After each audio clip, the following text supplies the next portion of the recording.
জয় যিশু।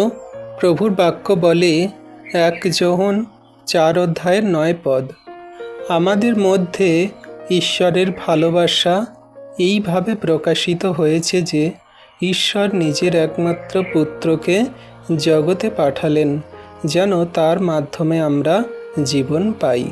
আমেন। তাহলে বিশ্বাসী সন্তানরা দেখুন বাক্য কত সুন্দর আমাদেরকে বলছে। ভালোবাসার মধ্যে দিয়ে কি জীবন পাওয়া যায়?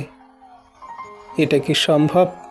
আমরা জগতের সবাই জানি যে প্রেম বা ভালোবাসা যারা মানুষরা করে মানুষের উপরে, সেই ভালোবাসা দ্বারা অনেক কিছু সম্ভব হয়। একটা ছেলে একটা মেয়েকে যখন ভালোবাসে অনেক কিছুই করতে পারে বা করার ক্ষমতা রাখে। ভালোবাসার মধ্যে শক্তি আছে, মানুষ জানে বা বিশ্বাস করে অনেকে। কিন্তু ঈশ্বরের ভালোবাসা আমাদের কি দিতে পারে?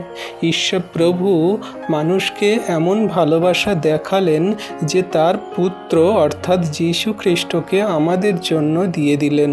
আর সেই যীশু খ্রিস্টকে যে কেউ বিশ্বাস করে সে বিনষ্ট হবে না, কিন্তু অনন্ত জীবন পাবে। আর এই জীবন ভালোবাসার জীবন, যে ঈশ্বর প্রভু আমাদেরকে ভালোবাসলেন আর ভালোবেসে আমাদের জীবন দিলেন। কি জীবন? না অনন্ত জীবন, যীশু খ্রিস্টের মধ্যে দিয়ে।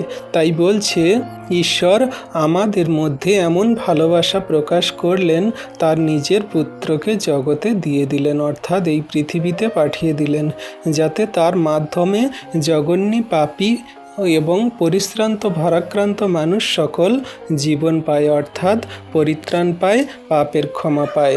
এই বাক্য আজকের আমাদের জীবনে কার্যকারী হচ্ছে, যারা আমরা প্রভুর চরণতলে এসেছি। আর যারা এখনো পর্যন্ত আসতে পারেনি তারাও যাতে আসতে পারে, এই ভিডিও সেই সমস্ত মানুষদের কাছে পৌঁছে দিন। ঈশ্বর প্রভু সকলকে আশীর্বাদ করুন। আমেন।